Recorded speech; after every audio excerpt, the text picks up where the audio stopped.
What are these things? We've been here for weeks. Morons killed me twice.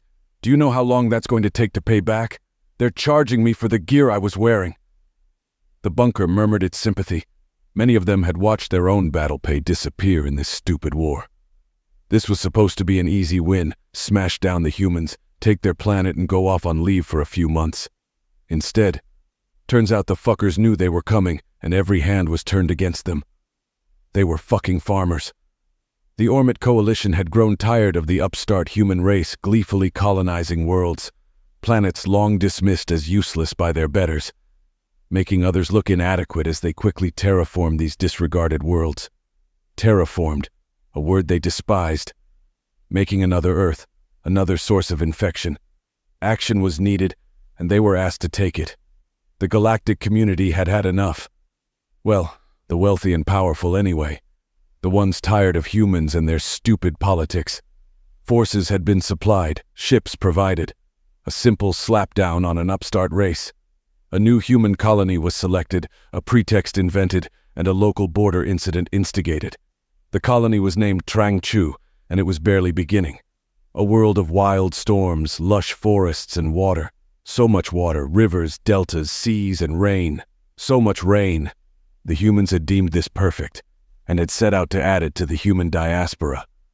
The settlement was a typical human design, with communities of around 150 people in each village, set in a radius around the central resource hub.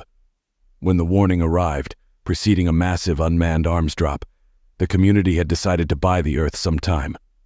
No one was under any illusions about what was about to happen. The elected elders sat around the council chamber, passing the talking stick, as the humans felt the need to contribute. One of the women, aged by the experience of hacking a home out of an unyielding new world, spoke firmly. "We will not leave. That is understood." The room nodded in agreement. No one had suggested it. "But we won't win against this alien coalition alone. Earth is on the way, but for now we must find a way to hold. I have a few suggestions." It started quickly with sudden explosions in unexpected places. The empty villages had proven to be such a death trap that after a drone scan showed no human presence, they were sealed off and ignored. The battle towards the central hub was proving more difficult, with constant sniper fire and massive interference in the Ormit data net. Somehow the humans were masking the maps, diverting the attackers. It was getting to the point that the troops couldn't trust anything the data net said. In orbit, alien officers were trying to figure it out manually. For the first time in several hundred years, patrols were being sent straight into carefully planned ambushes or simply disappearing. Disliking the way this supposedly simple invasion was going, the ground troops were ordered to bunker up, clear the sight lines, and wait for the humans to counterattack. Hopefully the technical issues would have been dealt with by then. Human command, such as it was, consisted of a single officer from each community. Of the 50 villages, each had put their resources at the disposal of someone they trusted, who in turn had allocated ranks as they saw fit. It had the advantage of being quick, flexible, and totally informal. No alien intelligence was going to trace some general with a standing army. Humanity hadn't bothered with them since they had hit space. Currently, the commanding officer was the same woman that had suggested their current strategy, and she was sitting 10 meters below a village already deemed empty by the enemy. Commander Hal McBreen was setting up for a full conference call with her captains. Some of the village captains had sent their apologies and provided a trusted sergeant. "All right, let's keep this short. We have persuaded the enemy to put down their guns and pick up their shovels. It's been faster and cleaner than I expected. Please continue collecting up their people. Killing them is not exactly pointless, but since they just get cloned and drop back into the fight and we don't push your luck. It is, however, expensive, and since they charge the troopers for the loss, really painful on every level. We want to inspire that sort of thinking in the enemy." One of the captains, from one of the frontline villages from his name, piped up, "How many of these fuckers are we going to hold on to? I have 70 of them buried with us, and they can each eat like a family of 4. Howe smiled at the humble brag. 70 prisoners was an amazing achievement, and the captain knew that. He was winding up his colleagues about his success. Good. Morale must still be high at the front. In a stern voice not betraying her approval, she said, "Captain, We have a duty of care. I will, however, ask you to inform the other captains about your tactics once this meeting is over. 70 enemies that couldn't clone out and return. Excellent. At the end of the brief meeting, Howe was tallying up the captured. They had taken over 400 prisoners. They had lost permanently 97 of her people. Bitterly, she recognized that that was a good result. The slow, the stupid, and the unlucky were gone. Hopefully everyone left was better for it. Still, no one was here because they wanted to be a soldier. This was 100 dreams of a new home, dying under an alien sun. Disarmed and well-fed, the Ormit prisoners were being rallied by a gung-ho officer. You have a duty. We must escape or die trying. We cannot let these human farmers defeat us. It will stain our name for years. I need you to strangle the trooper beside you immediately and return to the battle. Nobody moved until a sergeant grabbed the officer by the neck and swiftly broke it. Looks like the coalition has a new hero. He stared at the men. I'm no traitor, but the humans killed me twice already. My pay is gone and those fuckers ain't getting my savings. I have a spawn to feed and I'll kill anyone else that wants me to be a hero. Is that clear? He had read the room well.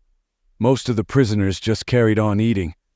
Keeping the Ormit in their bunkers was a difficult process. The command overhead was constantly sending instructions, orders, and misinformation. The humans stayed in the tree line, always disappearing when airstrikes were called. Always there, watching. Patrols were reinforced, new weapons distributed, and the march to the humans' central hub resumed, this time with hand-drawn maps that didn't keep changing. Resistance was met by the new mortar squads, firing immediate and local death ahead of the troops. Finally, victory looked certain. Commander Howe addressed her captains, probably for the last time. Unless this worked. My thanks for your contribution. No one will ever again invade a peaceful community like ours used to be, not without understanding the true cost. However, the price is yet to be paid on our side. They have secured their data net. They have rearmed and are heading straight into the hub. Obviously, they have no understanding of humans, but, well, heavy artillery answers most questions. We have moved nearly all our people back to the village bunkers, save for those who volunteered to remain in the Trojan hub. Now it is the time for the rest of us. Leave your wounded to guard the prisoners. Everyone else has 2 hours to plan an attack. Take as many prisoners as possible. Disarm them and move on. Kill or wound if you have to. This is our home, alive or dead. In orbit, the coalition was making a similar speech. The galaxy has watched us struggle. Our troops are finally on the path to victory. The humans will be defeated, and we will take this world as our trophy. No one bothered to point out that the world had been open to anyone for years before the humans took it. This was politics, not reality. The humans emerged from bunkers, descended trees, and swam for shore. Hidden people, well behind enemy lines, suddenly appeared and attacked. Those in command and supply, happily a long way from the front line of their determined troopers, were the first to meet them. The tech boys started feeding bullshit back to the fleet overhead, now with shiny new codes and the aliens' own equipment. Happy days. There was no sniping, no booby traps. This was knives in the dark. All the Ormit bunkers, emptied for the offensive, were taken and destroyed. The humans disabled and disarmed the enemy, hoping few of them were willing to suicide and return. Then they kept going. Each village was in its own flying column. They moved fast and struck quickly.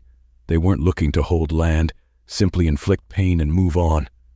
Finally, only the mass of the Ormit frontline troops lay ahead. By now, they were deeply suspicious. The better officers had put a solid force as their rear guard.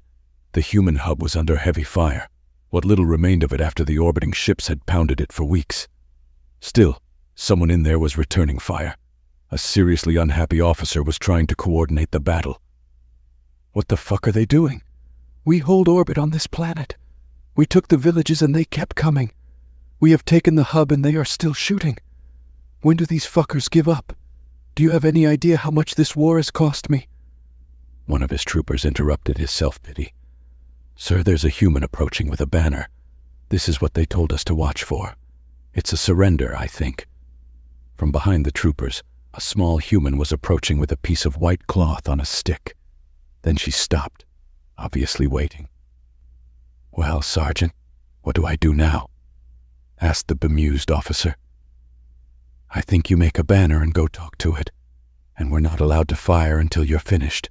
Last time I died, they explained it to me." He looked apologetic. "I died of my wounds, so they were chatting to me for a while before I died properly." "Well, make a banner and tell the men to shut up until I'm done. Hopefully this is over." The Ormid officer felt ridiculous, walking back to the human with a silly piece of cloth on a stick. White cloth was rare on a battlefield, and he hoped the human didn't recognize where it came from. The human spoke first, nodding at the smoking debris of the hub.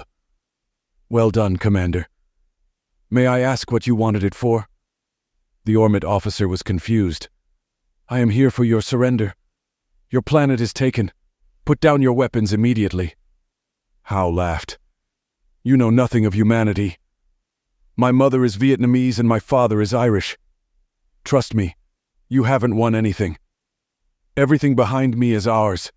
We have burned your bunkers, we hold your men as prisoners, and all your guns are pointing the wrong direction. This is a flag of parley, not surrender, at least not yet." "I don't understand. What are you saying to me? Surrender!" Howe stuck her flag in the ground. "You fought your way to this hub, a hub we emptied weeks ago. We have destroyed everything behind you and blinded your ships. So either you fight your way somewhere else or you put down your guns. That's it. Simply stop shooting. Our fleets are on the way, and this is going to be bigger than this planet. My home. I need your parole, then this is over." Some very polite humans came along with food, collecting up the weapons as they went. Once the Ormid had finally understood what parole was, they were happy to sit in the rain and enjoy the view. The human leader, a small human that seemed to scare everyone, including other humans, was walking through the troops, smiling and chatting to everyone. The twice-killed sergeant stopped eating for a moment and asked the human serving him, "Your leader, why is she so scary? What did she say that frightened our boss so much that we surrendered?" The human laughed. "He threatened to occupy her lands, smite her descendants, and crush her nations. A poor choice of words. She told him that her people had heard it all before and he was in front of her guns. Then she said he would be the next one shot. He couldn't afford another regen, so that was that. As to us, never fuck with a redhead with those genes. It won't end well." The human fleet never did turn up. A single diplomatic ship arrived to negotiate the treaty that finally established all human colonies as legitimate. The Ormid coalition broke down into its parts and made their own peace. The human diaspora continued.